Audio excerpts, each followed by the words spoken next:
भारत और बांग्लादेश के बीच क्या बातचीत हुई जानेंगे इस वीडियो में। शेख हसीना भारत में क्यों आया। वीडियो को शुरू करने से पहले आप सबको निवेदन करता है हमारा इन चैनल को सब्सक्राइब कर दीजिए और लाइक जरूर कीजिए। आपका एक लाइक हमारा मोटिवेशन को बढ़ाएगा और कमेंट में बताइए आपको ये इन्फॉर्मेशन कैसा लगा। चलते हैं वीडियो को शुरू करते हैं। To Honorable Prime Minister, may I now request Honorable Prime Minister of India, Shri Narendra Modi ji, to make his press statement, sir. Your Excellency, प्रधानमंत्री शेख हसीना, दोनों डेलीगेशंस के सम्मानित सदस्य, मीडिया के हमारे साथी, नमस्कार। सबसे पहले मैं प्रधानमंत्री शेख हसीना जी और उनके प्रतिनिधि मंडल का हार्दिक स्वागत करता हूँ। पिछले वर्ष हमने बांग्लादेश की स्वतंत्रता की 50वीं वर्षगांठ, हमारे डिप्लोमेटिक संबंधों की स्वर्ण जयंती और बंगबंधु शेख मुजीबुर रहमान की जन्म शताब्दी को एक साथ मनाया था। पिछले वर्ष 6 दिसंबर को हमने पहला मैत्री दिवस भी साथ मिलकर पूरी दुनिया में मनाया। आज प्रधानमंत्री शेख हसीना जी की यात्रा हमारे आजादी के अमृत महोत्सव के दौरान हो रही है और मुझे पूरा विश्वास है कि अगले 25 सालों के अमृत काल में भारत बांग्लादेश मित्रता नई ऊंचाइयां छुएगी। फ्रेंड्स, प्रधानमंत्री शेख हसीना जी के नेतृत्व में बांग्लादेश ने उल्लेखनीय प्रगति की है। पिछले कुछ सालों में हमारा आपसी सहयोग भी हर क्षेत्र में तेजी से बढ़ा है। आज बांग्लादेश भारत का सबसे बड़ा डेवलपमेंट पार्टनर और क्षेत्र में हमारा सबसे बड़ा ट्रेड पार्टनर है। हमारे घनिष्ठ सांस्कृतिक और पीपल टू पीपल संबंधों में भी निरंतर वृद्धि हुई है।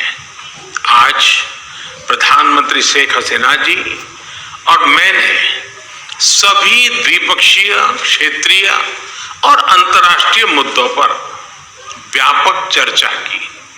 हम दोनों का मानना है कि कोविड महामारी और हाल के वैश्विक घटनाक्रम से सीख लेकर हमें अपनी अर्थव्यवस्थाओं को और मजबूत बनाना होगा।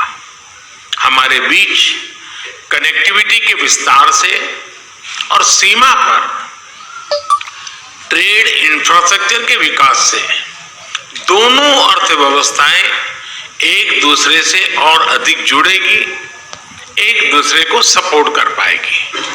हमारा द्विपक्षीय व्यापार तेजी से बढ़ रहा है। बांग्लादेश के निर्यात के लिए आज भारत पूरे एशिया में सबसे बड़ा मार्केट है। इस वृद्धि को और गति देने के लिए हम द्विपक्षीय कॉम्प्रिहेंसिव इकोनॉमिक पार्टनरशिप एग्रीमेंट पर शीघ्र चर्चा शुरू करेंगे। हमने आईटी, अंतरिक्ष और न्यूक्लियर एनर्जी जैसे सेक्टर में भी सहयोग बढ़ाने का निश्चय किया, जो हमारी युवा पीढ़ियों के लिए रुचि रखती है। हम जलवायु परिवर्तन और सुंदरबन जैसी साझा धरोहर को संरक्षित रखने पर भी सहयोग जारी रखेंगे। फ्रेंड्स, ऊर्जा की बढ़ती कीमतें इस समय सभी विकासशील देशों के लिए चुनौती पेश कर रही है। आज मैत्री थर्मल पावर प्लांट की पहली यूनिट के अनावरण से बांग्लादेश में एफोर्डेबल बिजली की उपलब्धता बढ़ेगी। दोनों देशों के बीच पावर ट्रांसमिशन लाइनों को जोड़ने पर भी उपयोगी बातचीत चल रही है। रूपसा नदी पर रेलवे ब्रिज का उद्घाटन कनेक्टिविटी बढ़ाने की दिशा में एक उल्लेखनीय कदम है। यह ब्रिज भारत की लाइन ऑफ क्रेडिट के तहत खुलना और मोंगला पोर्ट के बीच बनाई जा रही नई रेलवे लाइन का एक महत्वपूर्ण हिस्सा है। बांग्लादेश के रेलवे सिस्टम के विकास और विस्तार के लिए भारत हर प्रकार सहयोग जारी रखेगा।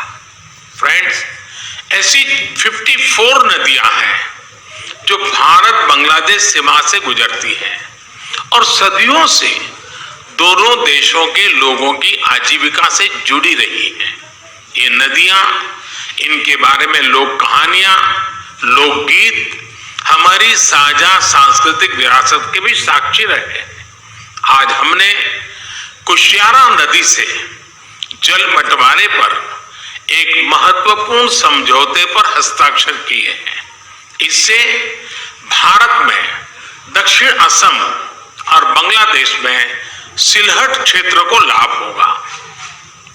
फ्लड मिटिगेशन के संबंध में सहयोग बढ़ाने पर भी मेरी और प्रधानमंत्री शेख हसीना जी के उपयोगी बातचीत हुई है। भारत बांग्लादेश के साथ रियल टाइम आधार पर बाढ़ संबंधित डेटा साझा करता रहा है और हमने डेटा शेयरिंग की अवधि को भी बढ़ाया है। आज हमने आतंकवाद और कट्टरवाद के खिलाफ सहयोग पर भी जोर दिया। 1971 की स्पिरिट को जीवंत रखने के लिए भी यह बहुत आवश्यक है कि हम ऐसी शक्तियों का मिलकर मुकाबला करें जो हमारे आपसी विश्वास पर आघात करना चाहती है। फ्रेंड्स, बंगबंधु ने जिस स्थिर, समृद्ध और प्रगतिशील बांग्लादेश का विजन देखा था, उसे साकार करने में भारत बांग्लादेश के साथ कदम से कदम मिलाकर चलता रहेगा। आज हमारी बातचीत इस मूल प्रतिबद्धता को दोहराने का भी एक उत्तम अवसर रही है। एक बार फिर प्रधानमंत्री शेख हसीना जी और उनके डेलीगेशन का मैं भारत में हार्दिक स्वागत करता हूं और भारत में उनके सुखद प्रवास की कामना करता हूं। बहुत बहुत धन्यवाद। Thank you, sir.